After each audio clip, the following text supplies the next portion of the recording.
Within our world are creatures we cannot hope to comprehend. Science refuses to recognize them as fact, but Hollywood sees this as an easy cash grab. Now, join these three men as they venture into these attempts at success. You will witness the good, the bad, and the strange as you are now venturing into Cryptic Collectors. Welcome, one and all, to Cryptic Collectors, where we investigate the only ghost that has a pouty mouth. And I'm talking about Toilet no Hanako-San, or roughly translated, Hanako of the Toilet, originating from Japanese urban legends. Not to be confused with me of the toilet. And not to be confused with the James Rolfe video, it came from beneath the toilet of a giant shit monster. What? Seriously? Yeah, that exists. Cinemassacre made that movie, and it's definitely a funny movie to think of it I as assume it was inspired by the shit demon from Dogma. No, this is way before that. I'm not surprised. Don't be. It's funny though, I will say that. And it's kind of interesting that he viewed it as like a lost 50s B movie too. See what happens when you mix toxic waste and turds. Anyways, getting back on track.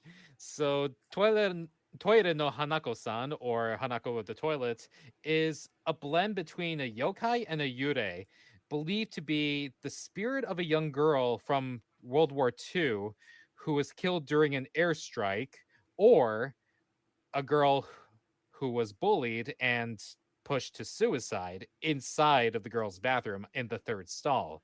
And legend has it that if you knock on the third stall in the girl's bathroom and call out, Hanako-san, Hanako-san, are you there? And you get a reply. It's most often, hey, shut up, I'm shitting in here. I got diabetes. But if she replies, you can open the stall door and a couple things might happen. One, she might emerge from the toilet and scare the piss out of you, or in a more ghastly outcome, will actually come out of the toilet and pull you back in with her to some rendition of hell. Which is just the toilet system of the school. Pretty much. Which I can't think of a worse kind of hell, honestly. Yeah, now one thing I have to say is, thanks to Japan, I'm terrified of public bathrooms. I mean, the toilets themselves are already a problem enough as it is. Yep. You mean the ones that squat, right? Yeah. Yes. No, just of all of them. Can you just imagine going to a Japanese bathroom? You see a guy waiting there, and you ask, so is the one at the end there open? It's haunted by a schoolgirl. I want the first one. It's haunted by a ghost. I ask you if you want red or blue paper. Don't answer. Or kill you. Want the middle one? It's just not working. No, but you could have said it's like, well, it splashes you, and then he just looks at the other ones. He's like, give me the one with the toilet paper. Because I've heard of toilets that like basically splash your ass while you're using it, and like. Now, here's the thing. When you go to Japan, you actually have to have your own personal roll of toilet paper, because a lot of the bathrooms, especially public bathrooms, will not have toilet paper. So that sounds like New York. It was a deal they made with the ghost. Probably. I mean, that would be a good financial scam. Yeah, look. The fact you guys have toilet paper in the bathroom is just ruining business for me. All right, so how about you just make sure they don't have any, so I can do what I do. That way, we aren't interrupting each other's business. And the other thing I really like about Hanako-san is that, again, it's very, much like the Slipmouth Woman, there's a very grounded concept of it, of possibly a young child being bullied. And we all know the pain of dying in a bathroom, especially after wings. Yeah. If the horrible death won't get to you, the loss of dignity will. Yeah. First off, if you eat that much wings, there's no dignity left in you. And God forbid, if you were like in that stall with her and then you had dysentery. Oh boy. But what about Elvis? I mean, it's kind of debatable whether or not any dignity is lost from him just dying on the toilet. I want to go to Elvis's haunted bathroom. I want that. I actually visited his pool. Yeah, so I want to knock on the bathroom. I want to knock on his bathroom door 3 times, and then I start hearing burning love in the distance. No, he opens the door. He'd be like, "You got a peanut butter jelly?" Want peanut butter jelly? Also, Dad, you went to his pool? What? Yes. I was a little tiny sippy back then. He was just a sip. Yes, I was just a sip. And my folks and we went to, I forget where it was. I think it was in Tennessee, just for a little vacation. And we visited Elvis's house. And in the so did I when I was younger. And me being the little, me being the little troublemaker that I am, or łabuz, as they would say in Polish, I took off my clothes and wanted to jump in. That's how Elvis's soul gets you. Oh, that's wonderful. That's great. I literally stripped down and was about to take a dip in Elvis Presley's dirty, abandoned pool. Oh, God. Oh, that's beautiful. I don't know what came over me. I don't even remember the experience. I only remember what my parents told me. Because I was like, what, 4? I have so many questions, my friend, and I know you're not going to answer them. Because I probably don't have the answers, let alone do I want to know what those answers are. It's like you see his pool. Like, you see his pool, and I'm like, I must show my dick. It's like the spirit of Elvis just came up to me, little toddler me, and said, "Little less conversation, a little more action." A little more action. Maybe he possessed you the whole time. Maybe. But then again, when it comes to ghosts and water, I'm thinking of a different ghost, which is not this one. Because that's like a limited space, so filled with water. The other one I'm thinking about is like a river or a lake. I'm talking about. Plus, that was Elvis water. You don't want to dip in that. Yeah, I don't want to. If you were possessed by Elvis, I'm sad that it never turned into the situation like in South Park where Ike got possessed by Billy Mays and Michael Jackson. So I'm trying to figure out how this conversation led to Elvis when we were talking about a Japanese ghost. I mean, the fact that he died on the toilet, that's one thing. But on the topic of Adaro, who was the writer of the manga Toilet Bound Hanako-Kun, we didn't talk about this series. Oh, we just talked about the ghost. We haven't talked about what we're actually reviewing. I know. I was actually that's why I was going to transition into that, you motherfucker. But but that would lead us also into the manga as well as the topic of today, which would be the anime.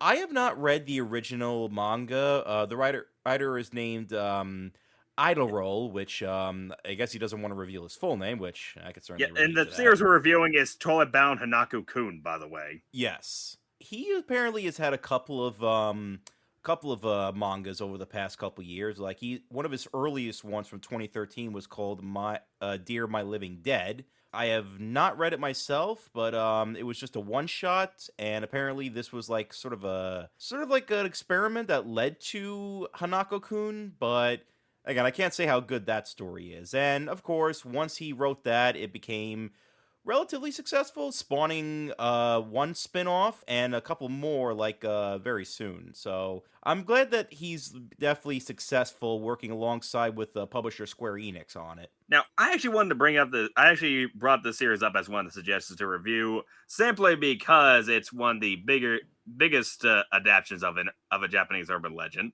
Then also, two things of recent has brought this up. First off, I actually didn't know the series existed until our friend Lifu, who voices Belle in my animations, she's also a VTuber, introduced me to the series. And for a while now, the series kind of went unnoticed, basically, or at least the anime version has. But I started to notice like an uprise, especially at conventions where people started to dress up as the characters from the series. And then, just not too long ago, this is the big reason I decided this, that they announced a remake of the anime. Would you say that like Hanako-Kun is starting to like get like more of a cult following slowly? Like it's not quite at a full one, but it's starting to get there? If I had to guess, something big happened in the manga to draw in more attention. A similar thing happened to Record of Ragnarok after the fight between Jack the Ripper and Hercules, which drew in a lot of readers. Yeah. It certainly drew in me. You see? I think the one fight that got me interested, but then before Jack the Ripper was Sasaki Kojiro versus Poseidon, and then afterwards, um, Jack the Ripper versus Heracles. That did it for me. I was set for life on this series, and I'm already up to date with the manga, and I am so excited. I need to catch up so badly. You need to catch up. I swear to God. If you see 300, holy shit. Yeah, God, I need to catch up on that. But anyway, but anyway, now another thing is, I was debating if we should say this for like our inaccurate depictions, but other than like the gender bending, it's pretty close to the story. It's pretty close to the legend, especially considering Hanako-Kun is connected to what's considered the Seven Wonders. Now, here's the thing. I don't think the gender reversal really affected the character that much, because on the whole, Hanako-Kun is exactly what I expect from a Hanako-San ghost rendition, because Hanako-San is, when she's not pulling people's heads into toilets and dragging them to hell, is more of a mischievous yokai. The kind who like teases back against any bullies and offers up righteous justice against those who would bully the weak, I guess. Kind of like a tanuki almost.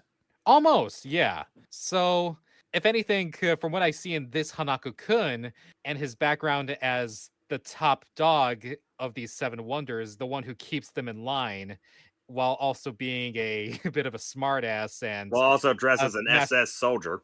Yeah, and that's offensive. Yeah, bringing back the World War II aesthetic and to the origin of the story. But yeah, being the mischievous little crap that he is, no pun intended. Or maybe pun was intended by you, but you don't want to admit it. Yeah, I honestly enjoyed his character, to be honest. Yeah, actually, I loved his character, because some of my favorite characters in anime always like the trickster and mischievous type of characters, and you hardly ever see them as the lead. And not only that, there's a whole lot more depth to his character than just his mischievous side, because later on, as the series goes on, you get to see that there's a whole lot more to him and a lot that he's hiding from the rest of the cast. Yeah. Right. And as the series continues, you get those little bits and pieces and you start putting the puzzles together, you know? Right. And I guess before we continue on that further, I guess we can now finally start talking about the anime fully and giving our initial thoughts for going further, because I gotta say it, I loved this series.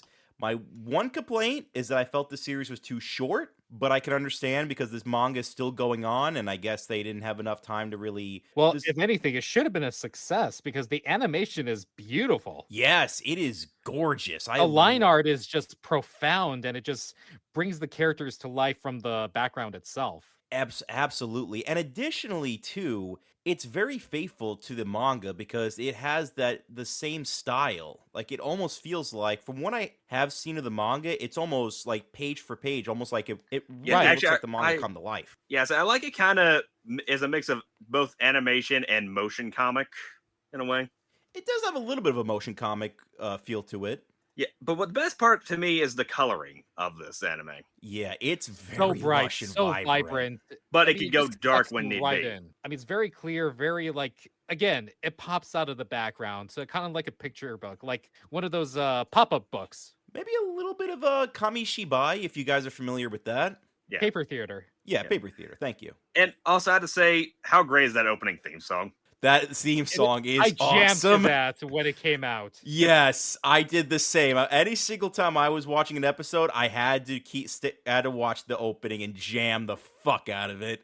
Yeah, actually, the music in this whole series is fantastic. I really love it. Now, thoughts on the characters? I mean, I think we've already said how much we love Hanako-Kun as a character, and I guess we can continue going further with that. And like you said, let's talk about the lead three. Yeah. Yeah, I know that there's Nene Yushiro, the little hopeless romantic that decides to swallow a mermaid scale. And turning her into a fish, and she makes a deal with Hanako-Kun where she gets her physical form back, but she must remain as his servant of sorts. Kind of like a gopher, I think. Yeah, kind of.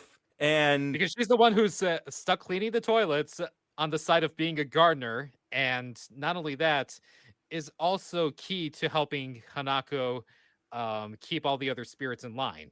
also, I just got to say this right now. It's so nice to see female characters that are just more girly. Like, you know what I mean? Like just like not really tomboyish anymore. Because I've been noticing a lot with not just anime, but a lot of media lately that there's been this huge Those aren't obsession. tomboys. Now, here's the thing. I mean, tomboys like Tomo-chan from Tomo-chan as a girl, Yeah. they have their own charms. I actually love the character of Tomo in that, and I think Same they here.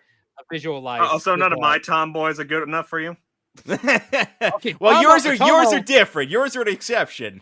Yours are different. Yeah, not only are they Tomo is tomboys, they're pretty also much the top dog, okay? gender bent. She's the alpha. She's the alpha in this demographic, okay? Yeah. But when it comes to Nene, she's got that girly girl, dere personality that is kind of lost in it's kind of lost Yeah, now. I Not actually many like the people use fact that. she's like this Diabetes. really.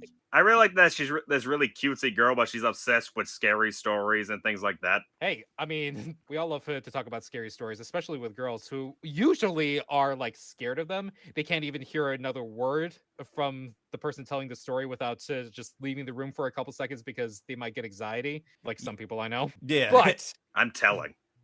oh my god.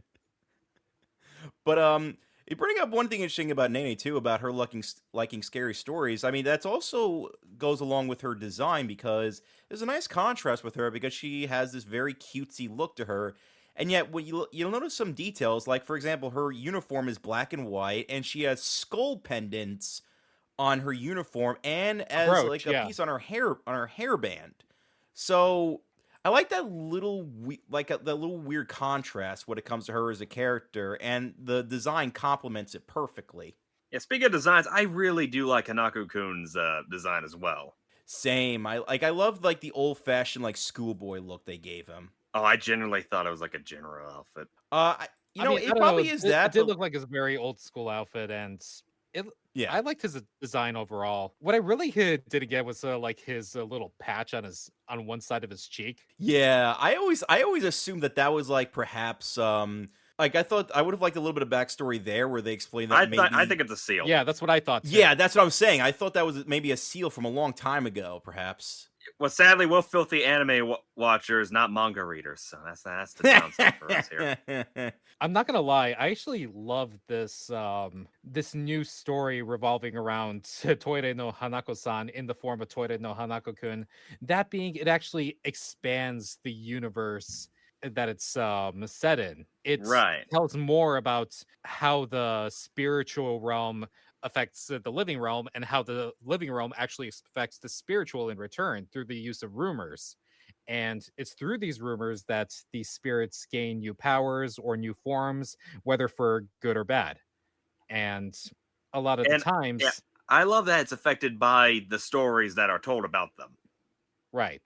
Like what happened with one ghost from a later episode. Again, I'm not going to spoil it, but something happens that actually changes not only the school's perspective of the said ghost, but their form as well to reflect upon that. And the thing is too is that the Seven Wonders aren't the only ones who can be affected by this. It could even be regular ghosts as well. They can be affected by it, and it could lead to either like them gaining almost godlyhood like powers, or they can become horrific abominations as we see throughout the series. Now, I did want to ask Sippy, the Seven Wonders actually are legends in Japanese in Japan, right? Not really. I think this is like something completely original. Because I thought I read somewhere that there are similar legends that evolved around Hanako-Kun as Hanako-San. Well, it really depends by word of mouth, of course, because like I said, it's the extent of what Hanako-san will do when you try to conjure her is either scare you or kill you by dragging your head into the toilet. Yeah, I bring this up because in another manga I read, Bad Girl Exorcist Renia, they actually talked about the Seven Wonders. You know, there's actually another one a horror online game that became a manga called Higambana no Sakuyoru ni, or roughly translated, The Unforgiving Flowers Blossom in the Dead of Night. That is the best name I could honestly think of. Yeah, seriously. That's a long-ass name, but that's an awesome name. Yeah, it's from the same publisher of Higurashi no Nakokoro ni, or When They Cry, or also roughly translated, When the Cicadas Cry. And that's by 07th Expansion. And it also follows the same kind of format for the world building around the spiritual realm, because there's like a, I guess, some sort of like a seven wonders sort of formation in the spirit realm. And it follows this one girl who becomes one of those seven wonders.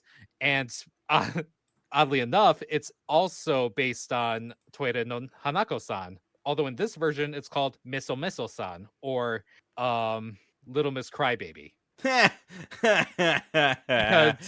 basically in this story, the ghost of Meso Meso-san is that of a bullied schoolgirl who kills herself or is killed inside of a toilet stall. And when you go into the toilet and you hear a voice saying, "Would you like to listen to my story?" Then if you say yes, she will come out and she will drag you in. Yeah, now, was she bullied by Tobey Maguire? I've been noticing he's been kind of bullied. Actually, she was bullied by her, no. She was bullied not only by her classmates, but she was also, I don't know if I should say this. She was capital R, lowercase a, hypotheses P. We get it. We get it. What you're saying. We get what you're saying. We get it. Yes, by her school teacher. Oh. And apparently anybody can become Meso Meso-san depending on how they die. So now the school teacher and this bullied girl are kind of like in a competition of sorts, headed by this one sadistic little doll. And she's pretty much was it Chucky? Keeping. No. Really, why Chucky of all the dolls you could think of? I say that's just a normie thing to say. Keeping like who exactly gets the role, and her name is Higambana. She is a little doll whose true form is that of a beautiful black-haired beauty in a red dress, and she's the most sadistic one of them all. She holds rank 3 among the 7. Actually, I'm not checking this out. And she says that, okay, so here's the thing. You guys are going to compete, but the one who gets the role will become Meso Meso. The other one, well, let's just say it's not going to end well for you. You know, for something that's like more of a loose adaptation of Hanako-San, I mean, that honestly could be like a new yokai in and of itself. But here's the thing. This is only one segment of the entire story, because Higambana actually oversees different story arcs within the series. So it's not just completely based on the Meso Meso arc. Right. And so it's just like Higurashi, where it has all these different story arcs of different events that occur with the same characters. Higambana actually revolves around certain stories with different characters, different arcs, different characters. Right. And the thing, and rewinding back a little bit to when you guys were talking about the 7 wonders, I mean, technically some of the wonders that are used in this series, there might not be an exact version of them in real life, but they're still based on very familiar yokai. I mean, for example, one of them was based on the Kitsune, which of course is a very well-known yokai in Japan named Yako. Right. Yeah. Now, another thing I really like, I won't go too deep in it, but I like how they talk about how destiny works for people in this story. Yeah, because the thing is, some things are destined to happen, but there can be some cracks, there could be some exceptions where people will go against what destiny has lied for them. And it always comes down by one simple thing: choice. Or breaking the canon. Or breaking the canon, that's it. And the dog disagrees with me, apparently. Sorry. But I love the idea of that choices really come more towards our own... that faith more is all based on the choices that we make, as opposed to things completely being destined in the stars for us. Exactly. Now, another thing I didn't want to talk about, because I figured we start this war since it's an anime episode. Subbed or dubbed? I say dubbed because it's superior. I say subbed, hands down. It really depends on how good that dub is, because I actually really like a lot of the voices, especially for a lot of the Hanako-Kun. voices, especially Tia Ballard as Nene, I really enjoyed. Yeah. I think a lot of the voice cast itself isn't bad, but it's just that writing it did not do it for me. Yeah, it also depends on the writing, because sometimes when you act a certain line, it does not translate as well, and that's why sometimes dub suffers more than sub. And I do feel bad because there is one other main lead that we've kind of forgot to talk about, and that's Minamoto, but a lot of that's because he's admittedly not as interesting as Nene or Hanako. I mean, I like him as a fun character. He's a fun character, like as an exorcist who tries really hard to get out of his brother's shadow and prove that he can be more than that, but he's kind of the third wheel, unfortunately. And although there is a great story with him and one particular ghost that's very heartbreaking. I have been noticing this trend for a lot of anime and manga that there's always a team of 3 as the leads. Yeah, I mean, I'm currently doing that with my own story, as you know, Will. Shame on. Hey, you enjoy the characters I make with that, so don't give me that shit. That's still, I figured I'd shame you. Fuck you.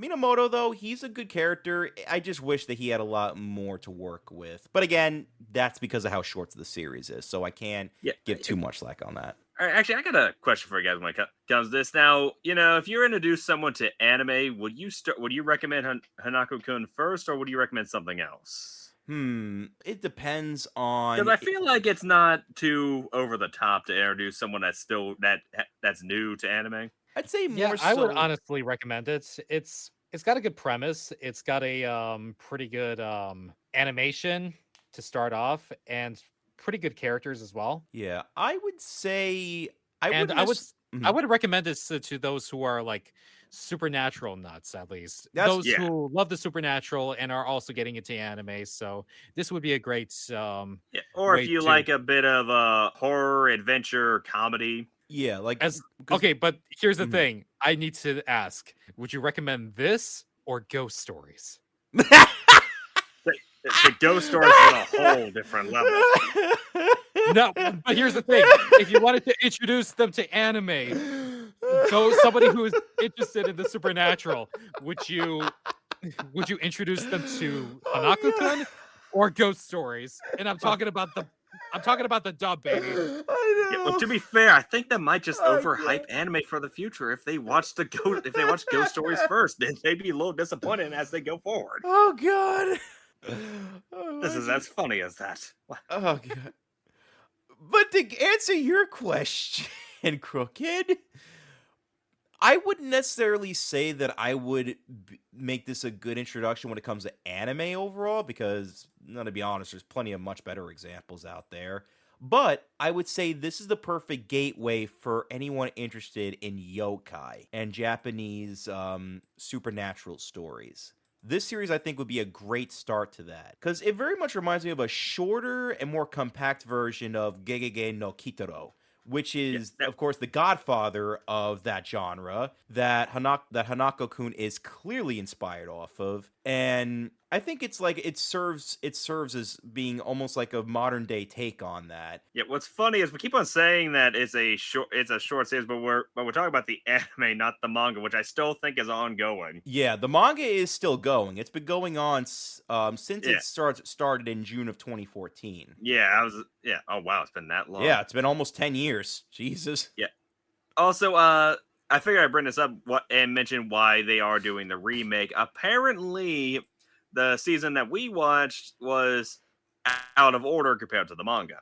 At least that's what I heard. But again, this isn't too uncommon. Goblin Slayer did this as well. Hell, that happened with Batman the Animated Series. It was some of its episodes were actually done out of order. Yeah, no, but I mean, like, this is like the stories they're adapting that are out of order, not the actual anime itself. Ah, okay.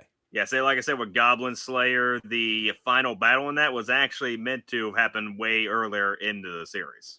But they saved it for the final because it was more of an interesting final than what was actually supposed to have been the final. Yeah. And it would have showed how Priestess has come a long way. Yeah, exactly. So narrative-wise, it was the right choice. Yeah, so and I guess something similar happened to the Hanako-Kun anime, but I haven't read the manga, so I can't really say how out of order it is and if it worked better this way or if if the manga did it a lot better. Yeah. Right. Yeah, I do hope that whenever we do get this reboot eventually, that it has the same type of charm and style that we got from this anime, because this is honestly going to be really hard to top in terms of quality. And I know, and one thing I like about the series is, no other anime looks like it. No, not that I could think of. It has a very distinct style to it. And I always think that's what makes for a great anime series, because a lot of times the anime will look similar to each other unless you are a fan of shonen, which will often have unique styles in each one. Yeah, and additionally to I know we talked about this earlier, but the animation, specifically done by Studio Lerche, they did an amazing job with translating the manga into an animated series. And apparently, I mean, they've been doing this for quite a while. I mean, probably their other most well-known work would Monster Musume, which is, of course, became a big thing in 2015. It's my favorite thing. Of course it is. I know it is. Shut up. Stop judging me. I'll judge you forever I want to, motherfucker. And Dan, Sippy, back me up. I don't know. Kink shaming is kind of my kink, so by all means, keep going. You pervert. I like to watch. I have more class than you, Mr. CrookedLore. Yeah. No, there is one scene I wanted to talk about. This is actually more of a one-off joke in it, but it made me question things. Where in the first episode, Hanako-Kun was using a romance book to show her what to do, and one idea was to leave a love letter with things she's grown, and she left in vegetation, which particularly cucumbers and tomatoes. And I couldn't help but say, if I saw cucumbers and tomatoes on my desk with a note that says "Thanks for the other day," I'm gonna assume the worst. And in fact, they make a reference to that it could be the worst. That could lead to some kind of joke. So I think even Hanako-Kun himself made that joke in that same story, if I remember. Like, trust me when we say this series is not afraid to go to those type of jokes. They're subtle, but they're not afraid. Yeah, this series is hilarious. Yeah, it is very funny. Like, the humor is like my kind of humor. It's nicely, it's all about banter, but yet at times it has its over-the-top moments. Like, I think this gonna sound weird. I kind of compare it to why I liked Futurama. It could be really funny, but when it needs to be, it can be serious. Yeah, and I think that makes for a lot of some of the best animes, when it could have its humor, but that it knows when to pull at the heartstrings. Konosuba never learned that second part. Nope. Not at all. A lot of shows, for that matter, don't learn that second part. And I also would like to mention, like, in terms of comedy, I think my favorite moments have always been when Hanako-Kun is making fun of Minamoto in some shape or form. Like, all right, I won't try to fully spoil here, but there's one scene in an episode where Minamoto gets turned into a plushie. I remember. And like the sad trombone, like the sad trumpet music plays, and he goes, he fought very bravely. We will never forget his sacrifice. I like her response. He's actually kind of cute as a plushie. Yeah. It was a great moment, and I had to keep rewinding because I couldn't believe what I was hearing, and it was hilarious. Between that moment and the opening, you just rewound a lot in this series. Yeah. Oh, and we were mentioning also about voice actors before, but should also mention Hanako-Kun's original voice actor, Megumi Ogata, who's best known as Shinji from Evangelion. Oh, that's right. Yeah, Megumi. I'm actually not surprised whatsoever. Yeah, she's a veteran. Yeah, they got a legit veteran doing Hanako-Kun's voice. She's also known. Yeah. She's also been Yugi Moto in Yu-Gi-Oh, Kurama in Yu Yu Hakusho, and Makoto Naegi from Danganronpa. Yep, and also now, I believe in the. Oh, sorry. Go ahead. And also Sailor Uranus from Sailor Moon. God, I hate saying it like that.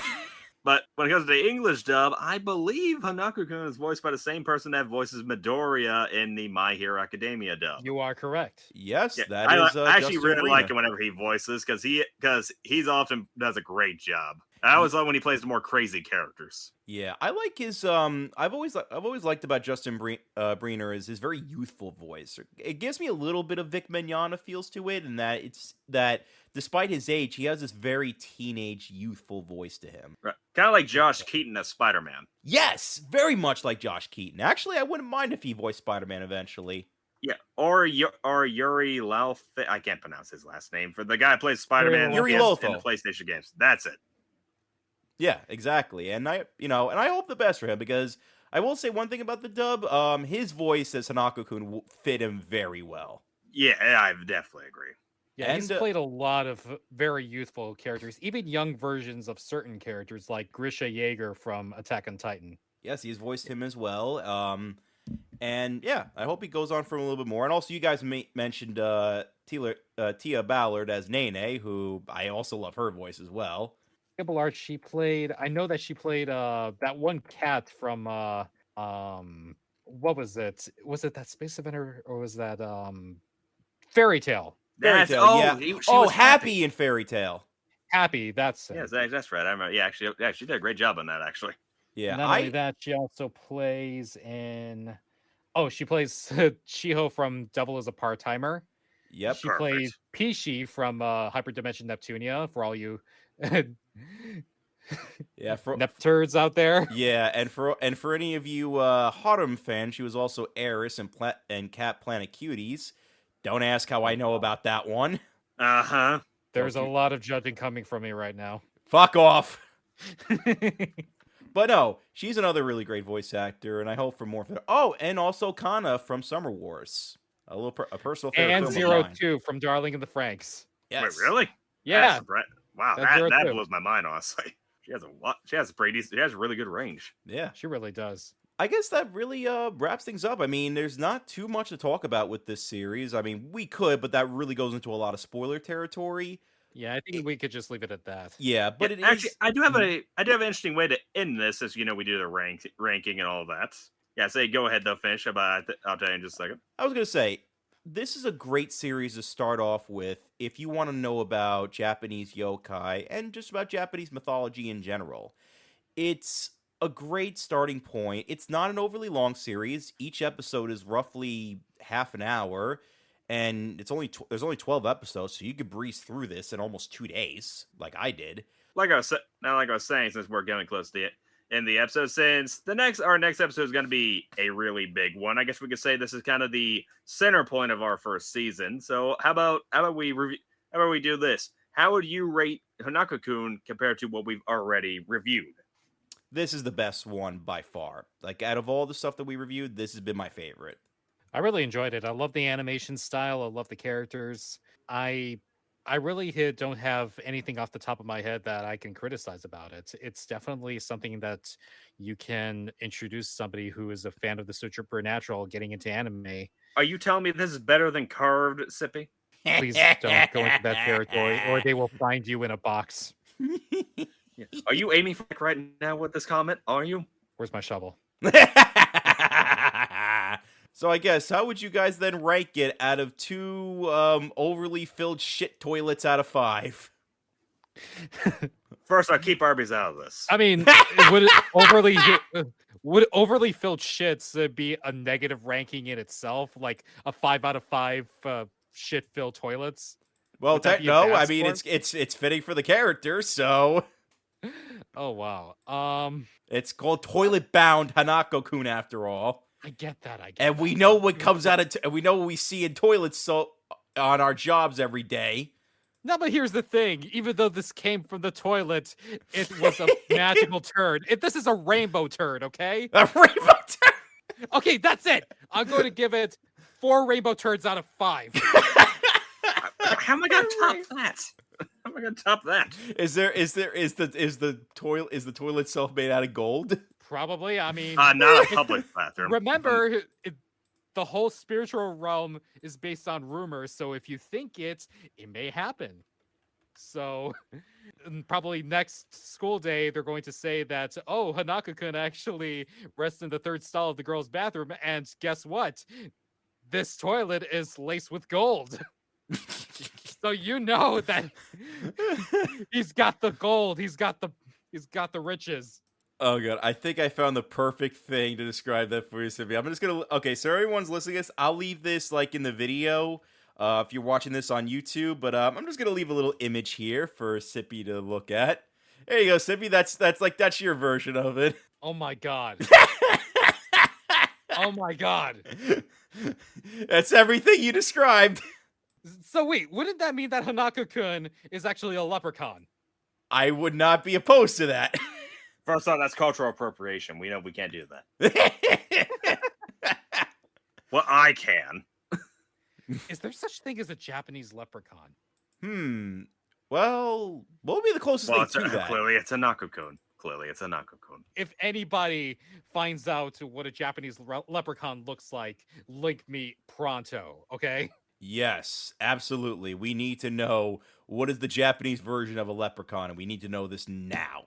So anyway, Ace, how would you rate it? I would rate it 4 shit-filled toilets out of 5. Let's see, how would I rate it? I would rate it 5 secret invasions out of 5.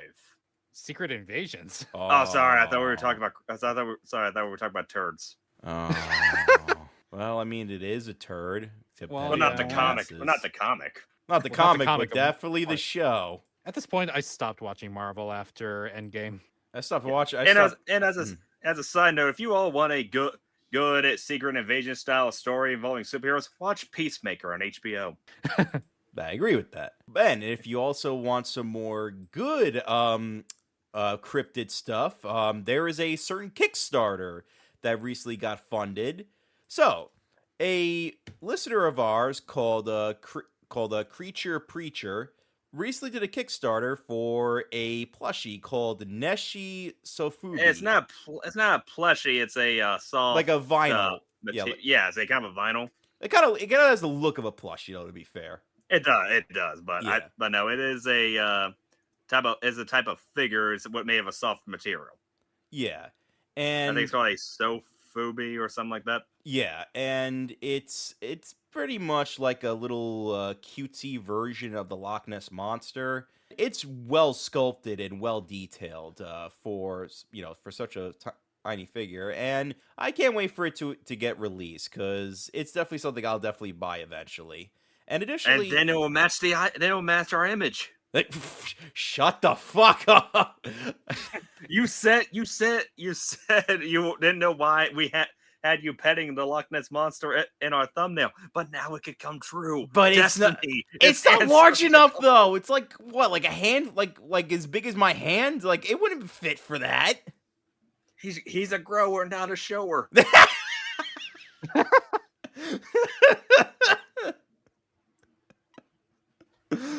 Oh, God damn it. But I would definitely recommend checking out his campaign and look forward to seeing those little figurines being released in the future. Yep, sounds good.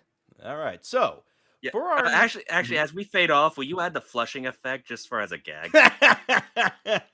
Sure, no problem. I can see if I can add that instead of the usual sound. But for what if we keep the usual sound? Just keep the usual sound, but we're good. Flush. Yeah.